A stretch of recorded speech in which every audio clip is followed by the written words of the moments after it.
खबर बालोतरा से, जहां पत्रकारों से रूबरू होते हुए मदन प्रजापति विधायक पचपदरा ने मुख्यमंत्री कल्याणकारी योजनाओं का अंबार गिनाते हुए आमजन को लाभ देने की बात कही और पिछली पंक्ति में बैठे निर्धन और जरूरतमंद मजदूर व किसान के हितों की बात कहते हुए विपक्ष पर करारा निशाना साधा। उन्होंने चुटकिले अंदाज में बार बार यह कहा कि विपक्ष का काम हमेशा सही बात को काटता ही रहा और उनका रवैया हमेशा नकारात्मक, जुमलेबाजी और झूठ बोलने का रहा। देश थोथे आश्वासन और भाषणों से नहीं चलता। विकास की रफ्तार के साथ ही हमारी कार्यशैली और व्यवहार का सामंजस्य होना चाहिए, क्योंकि जनता जनार्दन और वह तराजू के पलड़े पर हमें तौलती है और वक्त आने पर उसका हिसाब पूछती है। हमें निसंकोच होकर जनता के सामने आकर अपनी बात रखनी चाहिए। यदि हमारी कार्यशैली पर कोई सवालिया निशान है तो उसका भी कारण है, और यदि हमें लोग चाहते हैं तो उसका भी बहुत बड़ा कारण है। हम लोगों के दिलों में बसते हैं। उसकी खास वजह है कि हमने कभी आंख मिचौली का खेल या आपस में लड़ाने का काम नहीं किया है। वंशवाद, परिवारवाद, जातिवाद और धर्मवाद से परे रहकर 36 कौम का साथ देते हुए लोगों का दिल जीता है। उसका परिणाम भी अच्छा रहा और भविष्य में भी इसके सकारात्मक परिणाम आप जरूर देखेंगे। इसमें कोई अतिशयोक्ति नहीं है। इस दौरान उन्होंने और क्या कुछ कहा, देखिए यह रिपोर्ट। मेरी नहीं लहू तो दोबारा आपके सामने बोल जी, दोबारा जिले का जो भरोसा किया, मुझे डर लगा कि किसी ने कारण अगर जिला नहीं बढ़ा तो पहले वालों में मेरे में कौन सा अंतर होगा। इसलिए मैंने प्रण लिया कि शायद जीवन भर बिना जूते रहूं, लेकिन जब तक जिला नहीं बढ़ेगा आराम से मैं कभी नहीं बैठूंगा। तो मैं धन्यवाद देता हूं कि मुख्यमंत्री जी ने हमारी उम्मीद को पूरा किया, हमारा सपना साकार किया और आज हमारा जिला बन गया। वो घड़ी आ गई कि आज बालोतरा में जिला कलेक्टर और एसपी। और अब जनता के लिए आने वाले 5 सालों में यदि आप वापस इसमें आ जाते हैं सत्ता में, तो आपका क्या नक्शा रहेगा बालोतरा के लिए? देखो, आज जाते नहीं, मुझे पूरा विश्वास है जनता 36 कौम की मुझे आशीर्वाद देगी, क्योंकि मैंने कभी जातिवाद, परिवारवाद, वंशवाद के ऊपर भरोसा नहीं किया है। आप जो देख रहे हैं सामने वो टिकट मिली नहीं है। जबरदस्ती गालियां बोल के, डरा के, धमका के एक क्राइटेरिया बन गया कि उम्र के बाद नहीं देते हैं। तो उन्होंने कहा मैं नहीं तो मेरा बेटा, इसलिए डरा धमका के जबरदस्ती 198 टिकटों में भी बाड़मेर और पचपदरा का नाम नहीं आता है, मात्र 2 सीटें। इसका मतलब पार्टी में इनकी टेट नहीं है, पार्टी में इनकी इमेज नहीं है।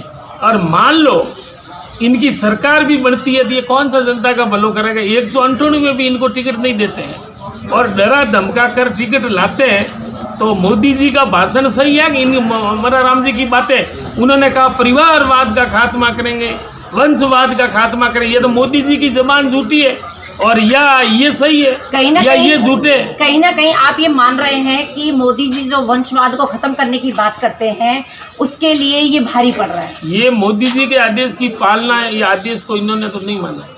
आप देख रहे हैं गुड़ामालानी में किसको दी, वंशवाद को दी, बाड़मेर में वंशवाद को दी, पचपदरा में वंशवाद को दी, और मोदी जी कह रहे हैं वंशवाद और परिवारवाद का खात्मा करेंगे। तो कौन सही है? और मेरा खुला आरोप है, आरोप नहीं सच्चाई भी है कि ये महीने 1.5 महीने पहले कांग्रेस पार्टी के नेताओं के संपर्क में गए कि मेरे को अगर बीजेपी काटती है तो मुझे कांग्रेस में दे दो। बाद में कांग्रेस वालों ने मना किया तो ये बोतल वाले राष्ट्रीय जन लोकतांत्रिक पार्टी हनुमान बेनीवाल से मिले। तो इसका मतलब ये टिकट के भूखे हैं, ये समर्पित विचारधारा पार्टी को मानने वाले नहीं है। मतलब हम तो समर्पित कार्यकर्ता है, टिकट बड़ी नहीं है, पार्टी बड़ी है, कार्यकर्ताओं का मान सम्मान बड़ा है। इसलिए आप ये कहना चाह रहे हैं कि पार्टी के लिए समर्पण का जो भाव है वो सामने वालों में नहीं है, और आपने वो समर्पण का भाव लेके जो काम किया है आगे भी आप करना चाहते हैं। मेरे को जो पार्टी जो हमारी पार्टी और हमारे नेता आदेश देते हैं उनको फॉलो करते हैं। रही बात जनता की, तो जनता के आदेश की पालना करना मेरा सर्वप्रथम धर्म है। और मेरे पास आकर जनता, मैं कोशिश ये करता हूँ निराश होके नहीं जाए, खुश होके जाए, यही मेरा एजेंडा है। जी, आप आने वाले समय के लिए क्या संदेश देना चाहेंगे? आपका क्या संदेश रहेगा बालोतरा वासियों को? मेरा बालोतरा पूरा जिला आगे बढ़े, हर परिवार सुखी हो, खुश रहे, हर परिवार और पूरा जिला प्रगति करे, विकास के नए आयाम स्थापित हो।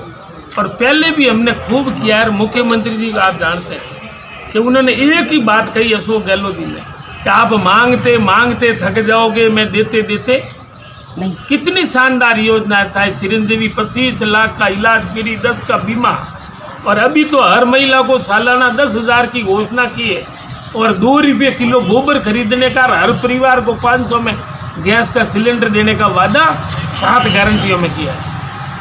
बात आपकी सही है कि फ्री की योजनाएं दुनिया भर की निकाली हैं और उन पे काम भी किया जा रहा है, लेकिन कहीं ना कहीं ये फ्री की योजनाएं कहाँ तक सही है? जो निःशुल्क योजनाएं हैं वो कहाँ तक सही है? आप क्या मानते हैं आम जनता के लिए? वो हमने गरीबों का भला किया है, आम किसान और आम आदमी का भला किया है। इन्होंने अकेले एक अडानी के लिए माफ़ कर दी है, तो आम आदमी को रात देना सरकार का धर्म है, ये फ्री नहीं है। आपको लगता है कि आम जनता की ये योजनाएं पहुंची हैं? क्यों नहीं पहुँचे? हमें ये जानना चाहते हैं। आप हर व्यक्ति के हाथ में जब थैली देखते हैं किराना की, चाहे ढोल बजाने वाले ढोली के पास देखो, हर जो थैली लेकिन फोटो लगी हुई दिखती किराना है। में तो मिर्ची में थोड़ा सा डाउटफुल बताया गया तो था। बड़ा काम होता है, छोटी मोटी बातें होती है, लेकिन ठेली, चाहे किसान खेत में खाना लेके जाएगा तो वही ठेली, ढोल बजाने के वाले पास में वही ठेली। आप इनको मतलब चाहे मोबाइल हो, इतनी शानदार योजना है, शायद भूतों ने भविष्य ऐसी हिम्मत। मोबाइल के लिए भी कईयों ने, मतलब आम जन ने कई जगह ये भी बताया कि मोबाइल